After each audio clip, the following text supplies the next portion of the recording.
উদ্বোধন অনুষ্ঠান আৰু সম্বৰ্ধনাখন চলাবলৈ আমাৰ জিলা কংগ্ৰেছৰ সম্পাদক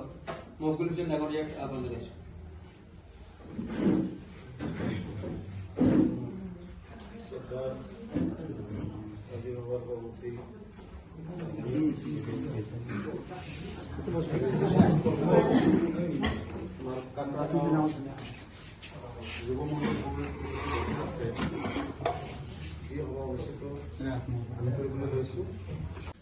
যুৱ কংগ্ৰেছ জিন্দাবাদ জিন্দাবাদ জিন্দাবাদ যুৱ কংগ্ৰেছ জিন্দাবাদ জিন্দাবাদ জিন্দাবাদ আমি কোন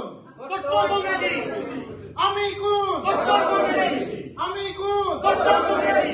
কংগ্ৰেস জিন্দাবাদ জিন্দাবাদ জিন্দাবাদ কাকড়াঙ্গা মন্ডল যুৱ কংগ্ৰেছ জিন্দাবাদ জিন্দাবাদ জিন্দাবাদ রাহুল গান্ধী জিন্দাবাদ জিন্দাবাদ জিন্দাবাদ মল্লিকার্জুন খড়গে জিন্দাবাদ জিন্দাবাদ জিন্দাবাদ ভূপেন বরা জিন্দাবাদ জিন্দাবাদ জিন্দাবাদ কংগ্রেস কংগ্রেস জিন্দাবাদ জিন্দাবাদ জিন্দাবাদ যুৱ কংগ্ৰেছ লংলে লংলে জ্যোতিৰ্ময় বসু জিন্দাবাদ জিন্দাবাদ জিন্দাবাদ জ্যোতিৰ্ময় বসু লং লিভ লং